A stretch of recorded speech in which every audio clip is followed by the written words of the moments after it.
So what is the big beautiful bill? Trump has been using this phrase, big beautiful bill, like a mixtape. Cause the truth is, the game isn't rigged at all. It's just coded in the language that you don't even understand.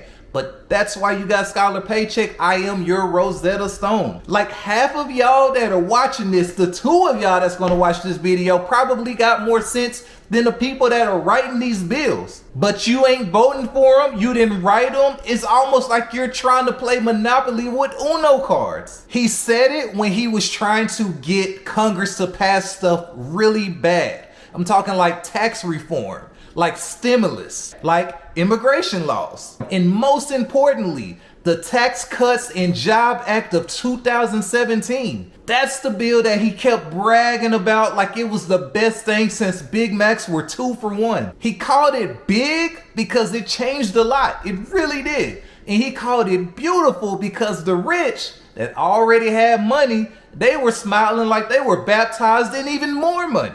And he called it a bill because, I mean, technically it is a bill. Let me tell you what this bill really did, because Skyler Paycheck is all about oversimplifying everything.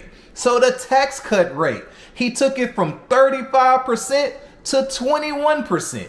That's essentially like you telling your landlord, hey, cut that rent in half. The rich folks, of course they got breaks.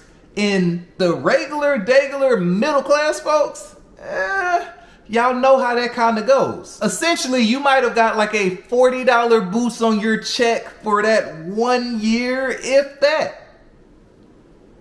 So yeah, basically, if you own like 10 Popeyes and you also own a boat that's called I Get Money Shelter, then yeah, it definitely benefits you. But if you were to work for Popeyes on the other hand, that bill was essentially like, okay, here's your little $3, go crazy, get out of my face. But what about the regular people? Now, Trump said that the trickle-down effect would happen, but we all know how that goes for the regular, average, middle-class American. Like, bro, how long are people gonna be waiting on the trickle-down effect? Like the everyday average person.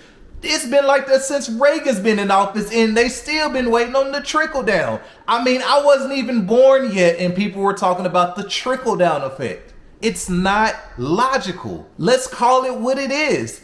Wages stayed high, cost of living stayed higher than Snoop at Coachella. In the big companies, most of them didn't use the money for what it's actually supposed to do with their employees. They didn't use the money to hire or raise wages. If anything, they bought back stocks in their company. AKA, they invested in themselves and not you. How many times have people heard this story over and over and over again? Speaking of over and over again, please be sure to subscribe, like, send it to your family, send it to your friends, because, hey, YouTube be giving your boy like 2 views. I'm trying to be. Now, don't get it twisted. Trump used the big, beautiful bill for other things as well. Y'all remember that wall that he was big on last term? He said that he wanted the big, beautiful bill for border security. Basically, he wanted Congress to cut that check for him to build the wall like he was getting funding to do an Airbnb in Tijuana. Congress was basically like, nah, we good. So what he did was went around them and started relocating funds from the military. And that's when things got really interesting. Let's be real, calling it beautiful is PR. It's branding, it's marketing. And who is the best at doing all of this?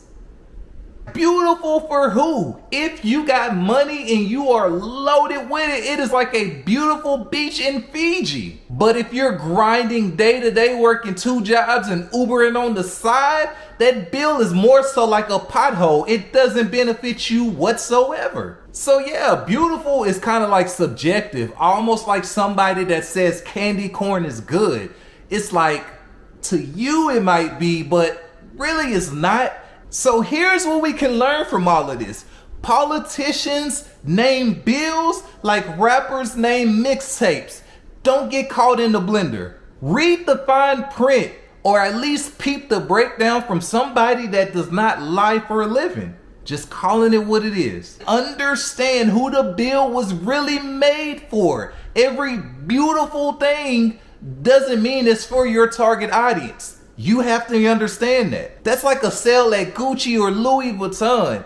It is not for everybody. It is for their target audience. Y'all have to know the difference. Here's the problem with big, beautiful bills. It's not written for everybody. It's not just what's in them, but it's that we're not even at the table when they are executing these kind of things. Like half of y'all that are watching this, the 2 of y'all that's gonna watch this video probably got more sense than the people that are writing these bills. But you ain't voting for them, you didn't write them. It's almost like you're trying to play Monopoly with Uno cards. We don't need another politician telling us what's good for us. We need your everyday average working citizen. We need your business owners. We need your old hustlers. We need your everyday average American. We need people that have the vision to go up in these rooms and to tell people like, nah, we're gonna hold off on this bill. Well, we're actually gonna pass this bill and we're gonna do this and we're gonna do this. Cause the truth is the game isn't rigged at all. It's just coded in the language that you don't even understand. But that's why you got Skyler Paycheck. I am your Rosetta Stone.